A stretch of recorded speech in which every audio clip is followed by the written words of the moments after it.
Hello, everybody. Thanks for tuning in. Here at the First Amendment Museum, we're doing something a little special today. We are hosting a sort of debate, maybe a discussion or a conversation around a specific policy proposal here in the state of Maine. That is LD 123, LD 123. I'm Max Nospich, the manager of visitor experiences and education here at the First Amendment Museum. And we're just going to go ahead and jump right in discussing this important topic. I've got two wonderful guests here, hopefully representing both sides of this issue. So Nick, if you want to go ahead and introduce yourself. Thanks, Max. My name is Nick Murray. I'm Director of Policy at Maine Policy Institute. We are a nonpartisan nonprofit organization that advocates for individual liberty and economic freedom in Maine. And Savannah? Hello, I'm Savannah Sessions. I am a school librarian and I am the legislative chair of the Maine Library Association. I'll just pose this question first, and this time we'll do it in reverse order. I'll have Savannah answer first, and then Nick, you can go ahead and answer. What is LD 123, and what is your opinion of it? So LD 123 simply strikes public schools from this exception to the criminal code concerning obscenity and obscene materials. And we, the Maine Library Association, opposed this bill. And Nick? I think Savannah did a pretty good job summarizing it. The only thing that I would alter of that definition, I'd say that it affects the law that regards dissemination of obscene matter to minors. And like she said, it only strikes the public school exception of the list of exceptions to that law. So why is this so controversial? Where's the controversy then?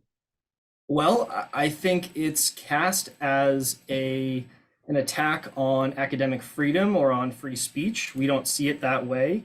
I think it's an issue today because of the many stories that have come out of different school districts across Maine, highlighting the many forms of objectionable material or material that parents are finding objectionable that may be found in their child's classrooms or their school libraries. I mean, even just recently, an 11-year-old boy from Wyndham, 6th grade, read an excerpt of a book in his school board meeting that was given to him by a librarian, actually displayed in the library.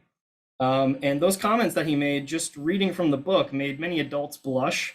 The news stories that covered the incident wouldn't replay his comments because of their graphic content. And so I think that's the reason why this bill is necessary today. I think the questions about it stem from a misguided understanding of what an attack on free speech or what an attack on academic freedom may be. This is regarding what's available to kids in public schools.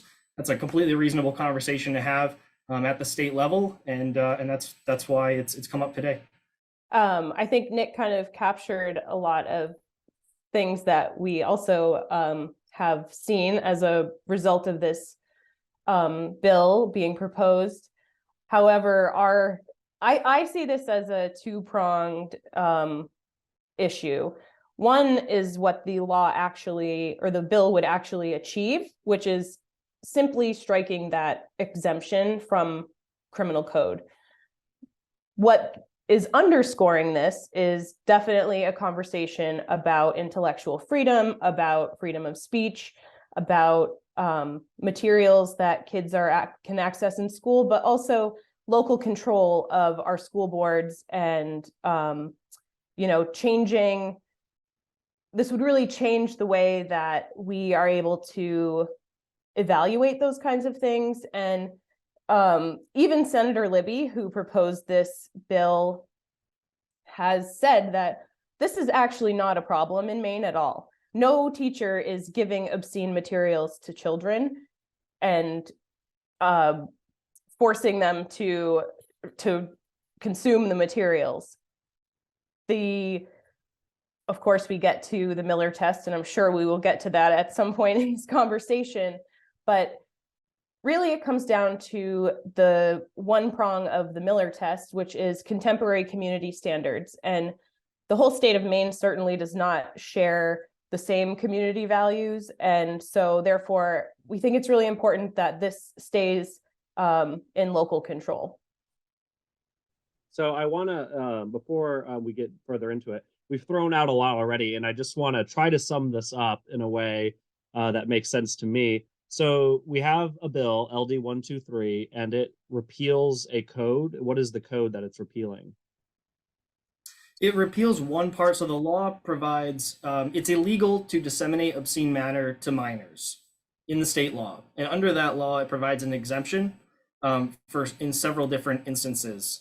So that's non-commercial distribution or exhibition for purely educational purposes by any library, art gallery, museum, public school, private school, or institution of learning, or any commercial distribution or exhibition by an art gallery or a museum.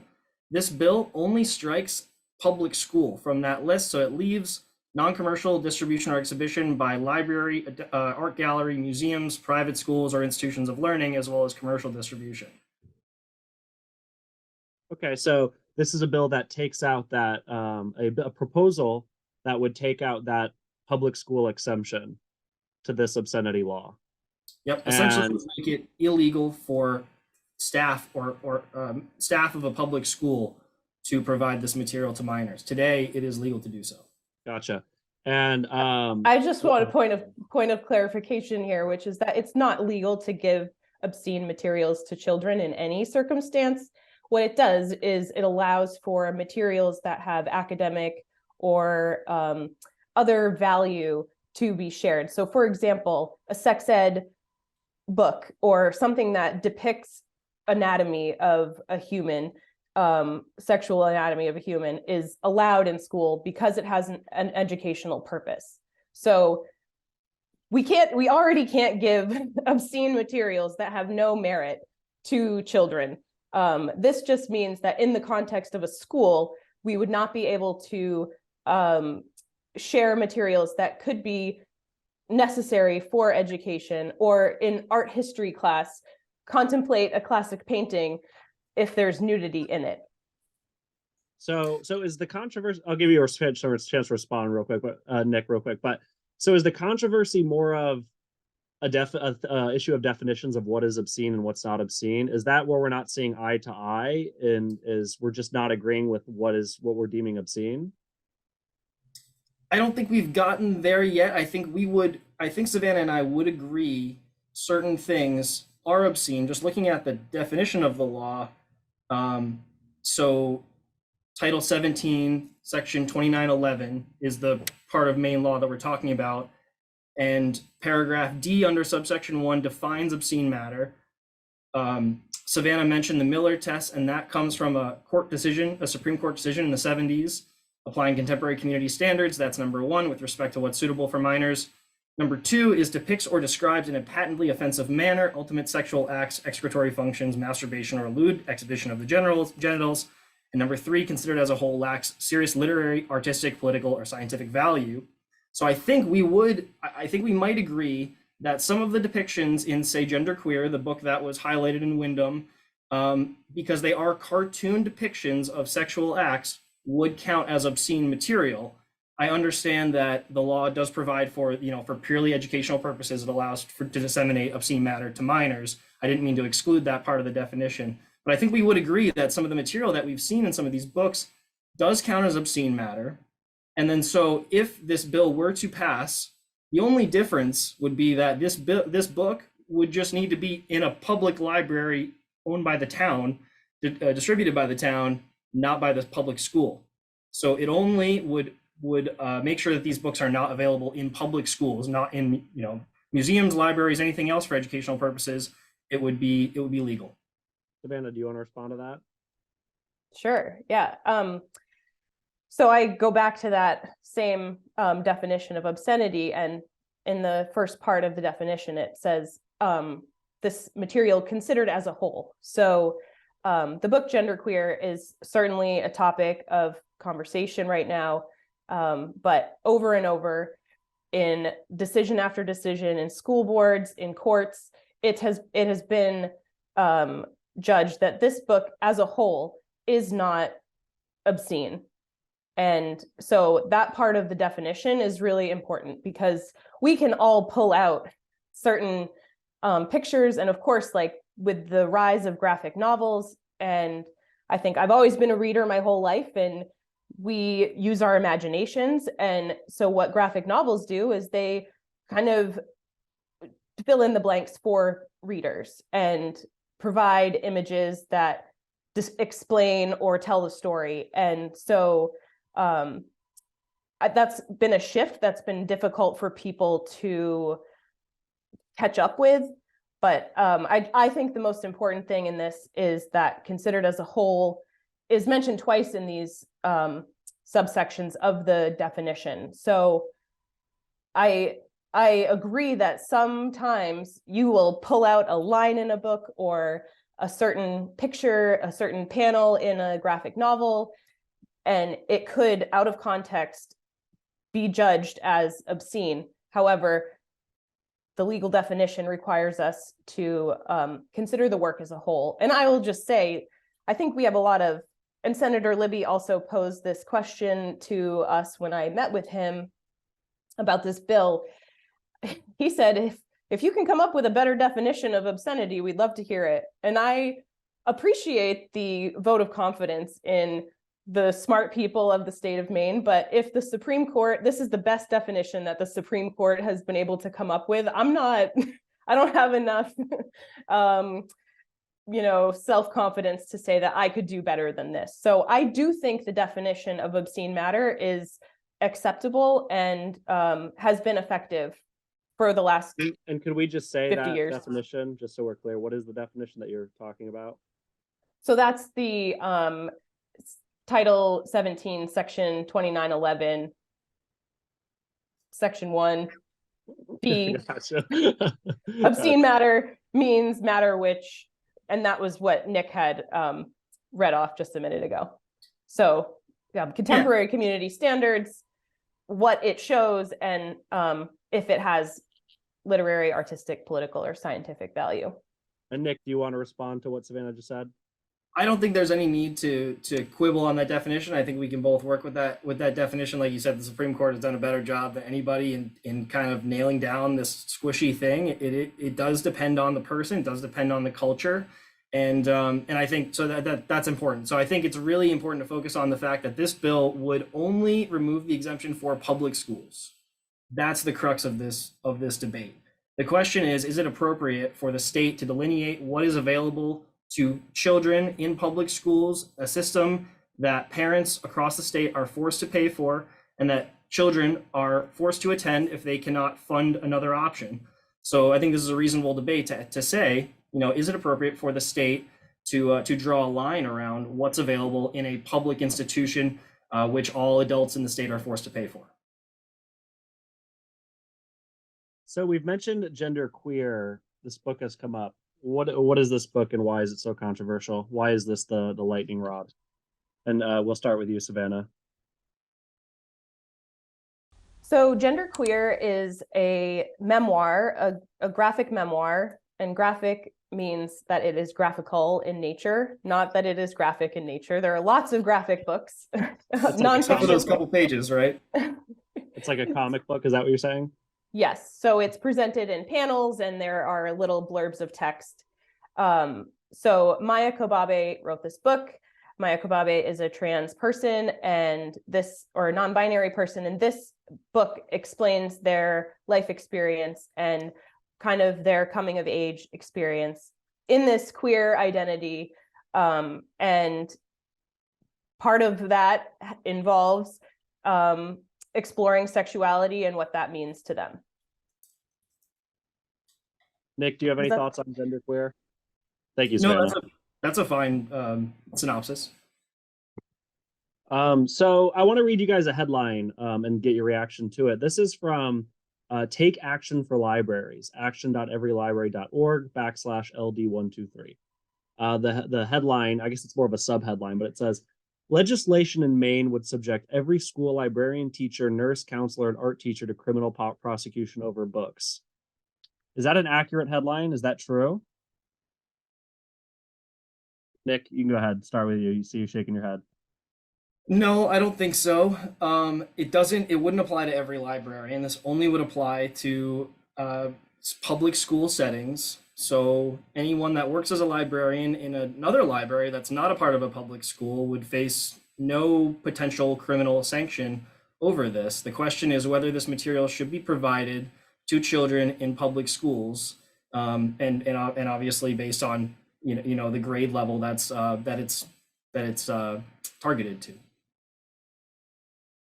Savannah, let me know if you want me to reread the headline.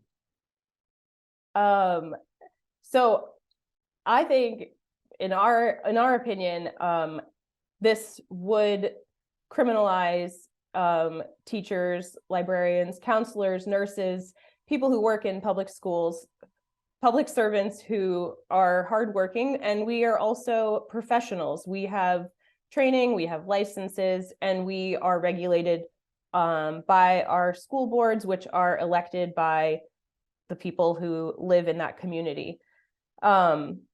So this opens a door for any individual to say, I believe this thing is obscene and I want to criminally prosecute or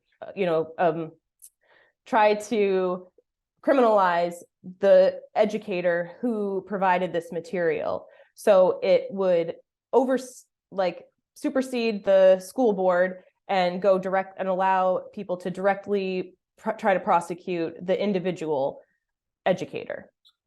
Is that the case though? I mean, wouldn't those educators or the staff have some sort of protection via the school district? Would the individual librarian or health teacher or whatever educator be personally liable for this? So I think that some of that stuff is still, to be determined. Okay, so let's leave that to be determined. Let's give Savannah a chance to respond. Sorry. So, but say there is a lawsuit. So does that mean that the lawsuit is paid for by the taxpayers who are suing the school district? Is it paid for by the educator who is providing the material? How does that liability fall by removing this exception? I think that's a big question. And again, because this isn't actually happening, we aren't criminally prosecuting people for these materials. There are challenges to the materials themselves. This would change that to being about the educator, not about the material. So at this point, this isn't happening. So we don't actually know how it's going to play out here in Maine if this bill were to pass, but we can see how it's playing out in other states where this similar bills, because this is a copycat bill that's being presented all around the country. We see how it is playing out. Let's put a pin, so we'll talk about other states in a second. But Nick, I want to give you a chance to respond to what's the first part of what Savannah said, if you want.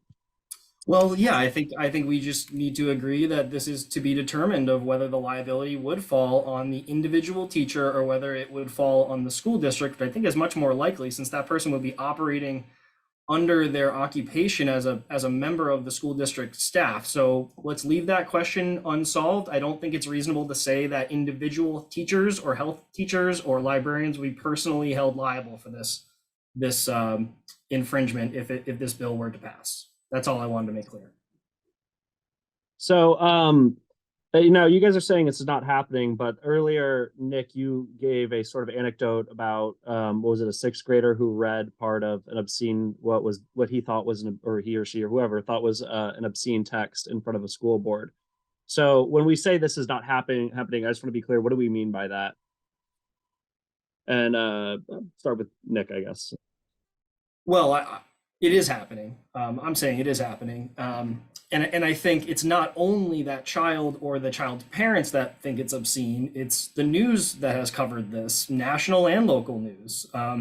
Your viewers might want to see the pages or hear the excerpt that this child read, but I don't think you'd put it in this video because this video is going to be accessible to other members of the community that might find it objectionable. And I think that if we surveyed the populace, most people would find that sort of thing objectionable. I'm completely sympathetic to the home rule argument here, but the fact is that a lot of parents do not feel like their school board is an effective accountability measure. A lot of parents feel like these are opaque processes. Some of the discussions happen in executive session, which are inaccessible to parents and inaccessible to Freedom of Access Act requests. So this is the reason why this is coming up, is because these stories are happening all over the state. Parents are concerned by it. They're forced to pay for public education. They're forced to send their children there unless they can afford something else. So by default, they are forced to endorse this material, whatever in there. And then so if their school board is their only reasonable way of demanding accountability, and the school board itself is staffed by folks who are more sympathetic to this form and then are willing to go into executive session and make rules around this and pass these policies, and then also bring in outside legal counsel to back them up, parents don't necessarily feel like they have accountability in this space. So I think that's why this is a reasonable debate. Savannah, do you want to respond to that? Sure. I would love to believe that we live in a society where parents are really invested in the education of their children. And unfortunately, the reality is, in my more than a decade of experience in education, is that parents are not, on the whole, deeply invested in the education of their children. There is a small section of people who are really going, great guns right now, trying to attend school board meetings, to get more information about curriculum. And, a lot of this is a response to the COVID pandemic and how, when schools shut down, how we limped through that, I hate to say it, unprecedented time in education where we didn't know what to do. And we had to make decisions. We had to keep going and, do our best to make sure that we were providing education to kids. And I will also say that in public education, academics is obviously the reason that we are in school. However, schools are now places where children come because it's the only place they are fed, because it's the only place they are clothed. They live in traumatic situations. And so school is a safe haven for millions of children. And so I wish that all of these parents were as involved and as interested in what we're doing, that they would volunteer, that they would come in and be in our classrooms and in our spaces and in our libraries and reading the books that their kids are reading. But unfortunately, that's just not the case for the majority of families. So I think it is, so I don't think right now, back to your question, what's not happening in schools, just to be clear, is no educator is giving obscene materials to kids on purpose. And in the definition, it uses this word prurient interest. And that's basically just saying that, it's just dirty material that is has no merit, no academic, scientific, etc., artistic value.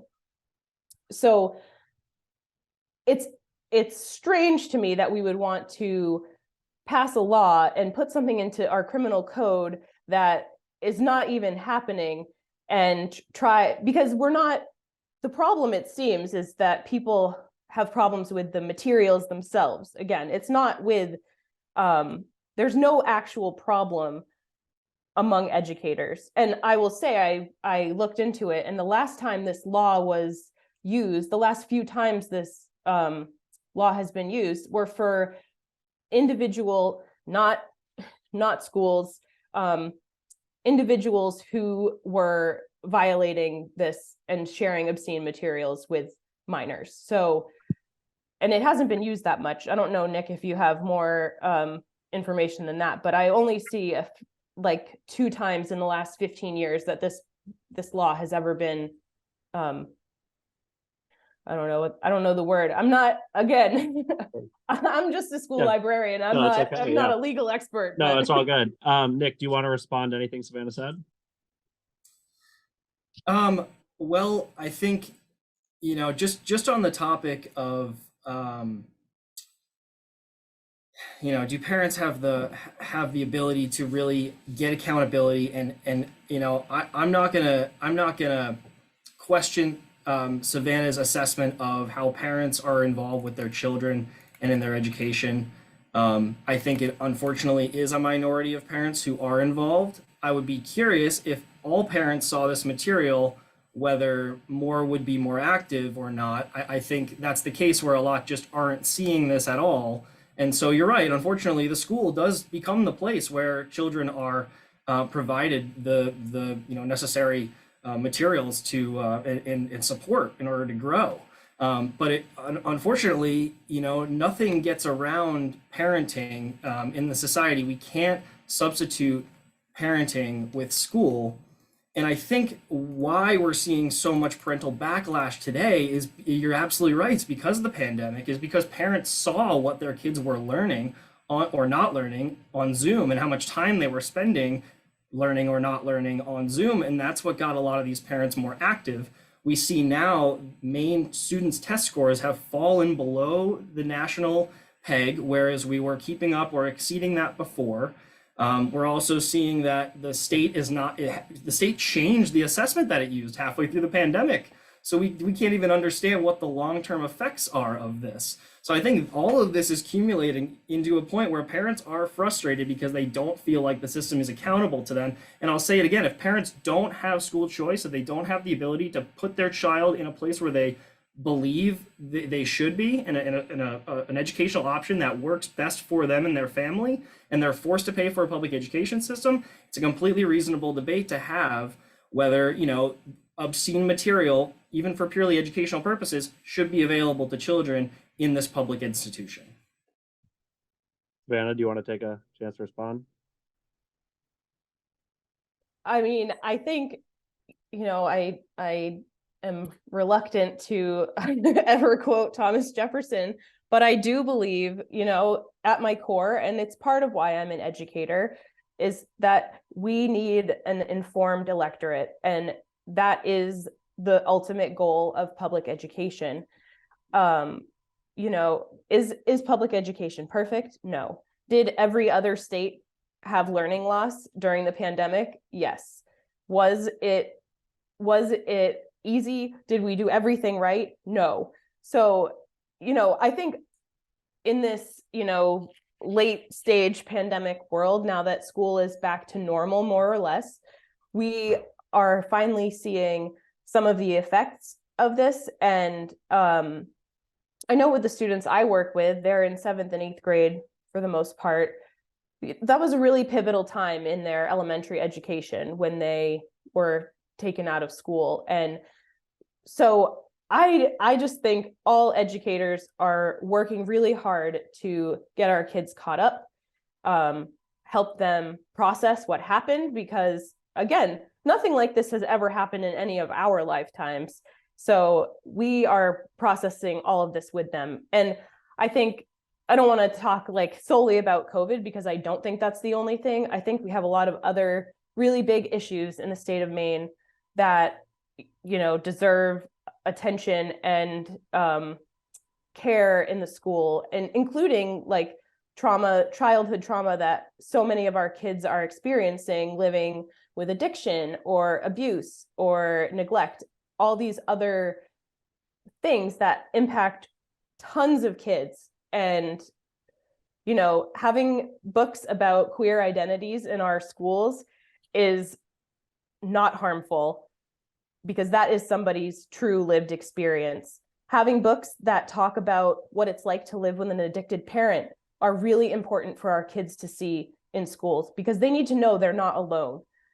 A child might live in a community where there aren't other children of color, and they're the only one, and they've never seen anybody else with, the same identity as them.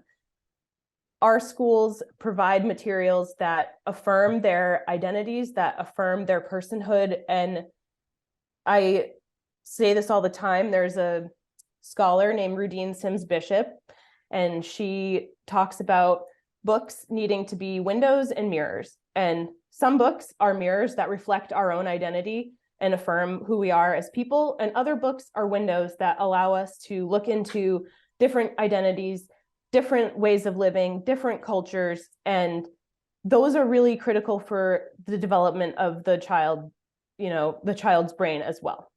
So, Nick, you look like you have a response to what she's saying. And then I want to kind of switch gears with a question. So go ahead, Nick. Sure, and I don't. I think it's important to have all of these materials to provide kids, affirming their identities and all of this. And and understanding the lives of other folks from different backgrounds. All of this is really important. What we're talking about is obscene material, which is sexualizing the nature of education today in schools, and this is the thing that some parents are worried about. So I don't disagree with much of what Savannah just said, because all of that's so important for schools to see. We have to focus on the obscene matter, which as we determine relates to this sexualized nature of the materials. You can affirm children's identity, you can affirm their background and their culture and all of this. You can administer health class to the extent that is necessary and that the state provides in the state curriculum standards, without providing obscene matter to minors. Can I just say one more thing, Max? I'm so sorry. Go ahead. Go ahead. I just want to say that I appreciate your point, Nick, as well. And if that were true, then the list of books being banned and challenged would be a lot longer. But it's not even hidden that the goal of these kinds of bills, this legislation, is to remove LGBTQ plus materials from schools, because there are many graphic novels, many books, many novels that are in high schools that depict heterosexual sexuality, and those are not being challenged. So it's not a coincidence that this is how it's going. So I'll get Nick, I'll go ahead and take a chance to respond, but then we must move on. Do we have books with cartoon depictions of heterosexual acts in the library? Again, as like one panel in different books, yes, there absolutely are depictions of sex that are not graphic and not obscene, but so have you heard of librarians offering these books to students? Like this boy in Wyndham was offered genderqueer, it was displayed, and it was offered by his librarian, it was offered up by his librarian without him asking. Is this the case for these other books? So just want to clarify that in Wyndham, it was not genderqueer that the boy was provided. It was a different book. Sure. Yeah, my bad. So the book he got was a standard novel, so just words, no pictures. And but 100%, these books are on display because they are about topics that are important to kids. Sometimes it's on the work as a whole. So say there's a book about a child who is growing up with an addicted parent. That book might be put out during an addiction awareness week, where we want to show that there are, and there could be nonfiction books about different addictions, like different drugs, et cetera, stuff like that. So many librarians, and a lot of us, we display new books. So when a new book comes in, we just put them all out, and then kids are able to pick them.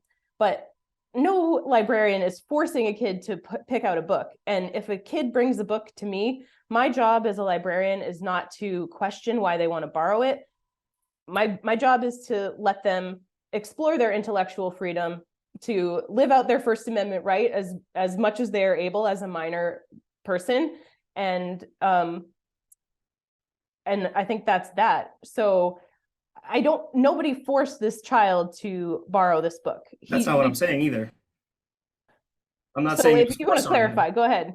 Sure, it was provided by him. It was not forced on him, but it was provided for him without him asking. You're saying, yeah, there's a big difference between the librarian forcing someone to take a book out and then a kid bringing a book up and asking about it. This was somewhere in the middle where the librarian said, hey, you should really check this book out. And then when he said, oh, I'll go show my dad, his account said that she started stuttering and blushing because I think at some level she realized that she was providing some level of questionable material to this child. So this is where it comes down to, and I really object to the argument that this is somehow anti-LGBT or it's somehow a bigoted attempt at, to crush, this aspect of our community. I really have to reject that because it's not where this comes from. I'm so supportive of children being exposed to alternative viewpoints. I think it's so important to have academic freedom and free speech broadly. But this comes back to, is this appropriate for a public school, a public institution that everyone is forced to pay for to provide to minors? And I don't want to conjecture about the details of that interaction, because when I watched the school board video and I took something different away from it. So, without going back and rewatching it, I don't want to, disagree with your characterization of the situation, but that wasn't my understanding of how it happened. So I guess I'll go back and review it after this. Yeah, so we've seen a lot of discussion about banned books in the past months and maybe year or two. Why have we seen an upswing in conversations around book banning or book challenges or attempts at censorship recently, within recent memory? Why is this happening? We talked about COVID, and is COVID the only reason, or are there more? And I'll hand this to whoever wants to go first. I couldn't tell you. Savannah, do you have an idea? Yeah, I can just go to the data collected by the American Library Association. So each year they collect a list of the most frequently challenged books and banned books. So in Maine, in the last few years, we had zero book challenges in the past. And Savannah, real quick, could you just define challenge versus ban, just so we're familiar with the terms? Yes. So a challenge is when somebody comes to a governing board or governing agency and says, I think this should not be in our library or classroom or whatever museum. And then what happens from there is all schools in Maine have a policy about this, and I think most schools have the same one provided by the Department of Education. So then there's a process. Usually the person who is challenging the material needs to read the whole book. I'm just going to talk about books because that's easier, but this applies to all kinds of materials. So the person needs to read the whole book, and then they need to usually do a little write-up about why they think the book should be removed. And then it goes to the governing board and they read through that, and then they apply the Miller test if it's about obscenity, or they try to figure out if it is within the policy, the collection policy. So we all have collection policies in our libraries, in school libraries and public libraries too. So if it is within the collecting policy, then the governing board decides whether or not that thing can stay in the library. Everybody does it a little bit differently. It's not but that's the challenge side. And then the ban is when the materials are removed from the library or institution and are not available to anyone. And so we've seen an upswing in book challenges and book banning, and I'm sorry if this doesn't seem like I'm framing it fairly, but I just use the term book banning and challenging because that's like sort of the the parlance. So this conversation or this issue has become more widespread, I guess, in the past year or two due to COVID. And what else, if anything? Yeah, so ALA tracks all this. The ALA, I'm sorry, is the American Library Association. It's our national professional organization. They track what books are challenged. And if you look at the list and then you look at the current events of that year, there is enormous overlap. So in 2020, the books that were most frequently challenged and banned, as the majority of the books challenged and banned that year were about race and about police interactions. So we all know that the George Floyd protests happened, Breonna Taylor's murder, et cetera, et cetera. So you see the cultural mindset and cultural things that are happening reflected in these challenges and bans. When I was a student, Harry Potter was one of the most commonly banned books because it mentions witchcraft. But tons of classics have been banned over the years, and I am saying banned, but just for simplicity, but it's banned and challenged. because it's not always banned. But books like Catcher in the Rye and 1984, all these, books that are considered part of the canon, academic canon of English literature, American literature, is many of those show up on these lists too. So the nature of the challenges has really shifted over the past few years. And this, in 2021, which is the most recent list I believe we have, 8 out of the 10 books on the most commonly challenged book list were about LGBTQ identities. Gotcha. So I have another headline I want to read to you. Sorry, I'm just reading you guys headlines and not like any actual substance or anything in the article. But I think the headlines are pretty telling themselves. So one headline from bookandfilmglobe.com, which is like one of the first thing that, I know it sounds like a sketchy source, but I swear it's like the 4th or 5th thing that pops up when you type in LD123 news in Maine. It says that educators are emptying bookshelves under legal pressure. It's referencing Maine and 11 other states. Is that true in Maine? Are educators emptying out bookshelves under legal pressure here? Not that I've heard of. I think the framing of this debate around banning books is a red herring. It's misleading to this debate. It's just not germane to this debate. I don't support banning books.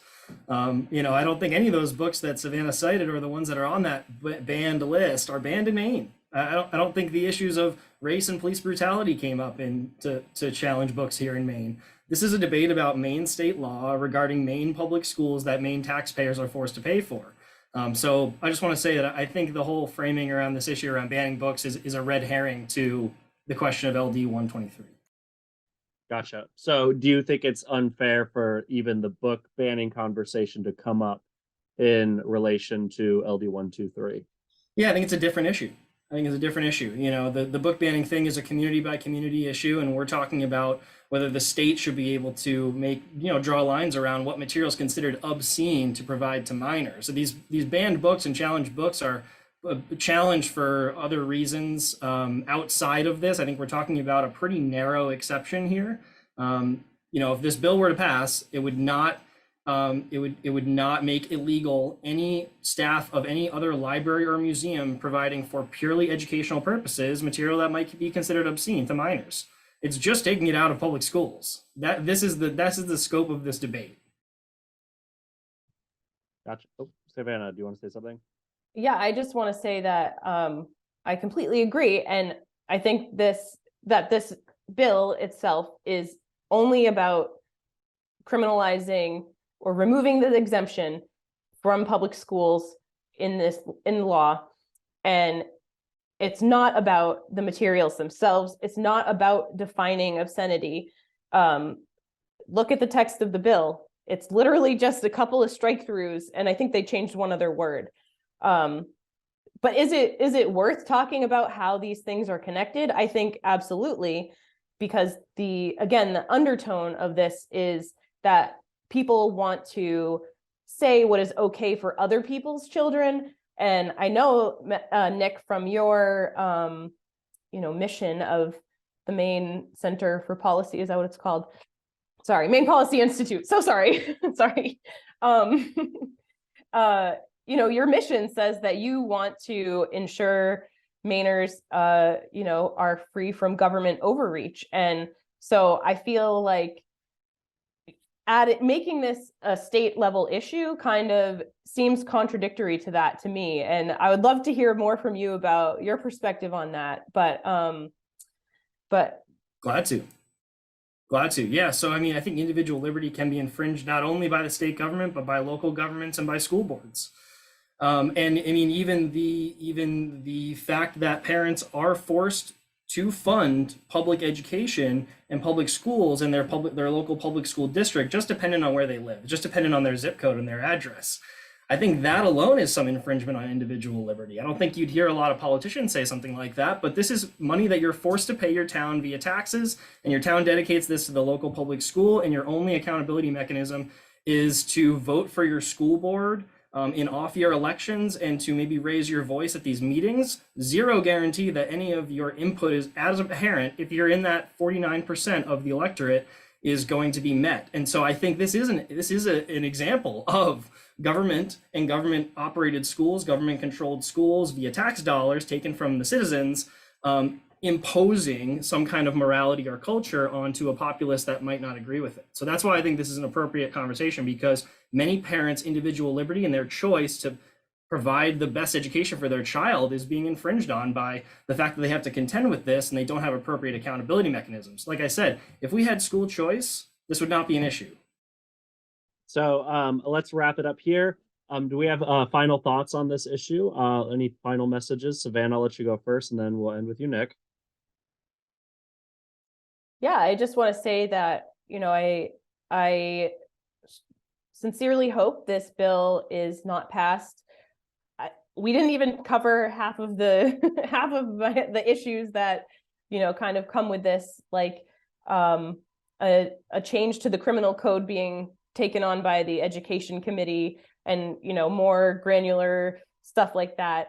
But, I sincerely hope that the people of Maine will speak up and contact their legislatures, however they feel about this, so that that we get an accurate representation and that democracy gets to happen in all of its glory. We agree there. I hope folks, speak out, and if this is an issue of the criminal code, this bill can be re-referred to the Judiciary Committee. But I also think the calls from the other side that this would cause health teachers and librarians to be arrested is hyperbole. If you need to provide this sort of obscene material in order to provide curriculum state standards for health, which is about affirmative consent and decision-making regarding sexual activity, I think there's a wide berth between providing obscene material to minors and fulfilling that state standard. So, like I said, this is a completely reasonable conversation to have at the state level. And if you need to provide obscene material to minors in the course of your job, you can work at a regular town library or at a museum, and not a public school if this bill passed. So do you guys want to provide how people can learn more about the institutions you represent, the work you do, ways they can get in touch, support your missions, that sort of thing? We'll do it in reverse. I'll go Nick, and then I'll go Savannah. Sure, yeah, folks can find us at mainepolicy.org, and you can send me an email at nick, N-I-C-K, at mainepolicy.org. And you can reach me or anyone at the Maine Library Association by visiting mainelibraries.org. And my email is advocacy@mainelibraries.org. Awesome. And I'm Max Nospish, the Manager of Education and Visitor Experiences here at the First Amendment Museum. Once again, we are a nonpartisan nonprofit dedicated to promoting the understanding and use of the First Amendment so that all can reap the benefits. So thank you guys. You guys are awesome. This was an excellent conversation. And have a good day. Thank you.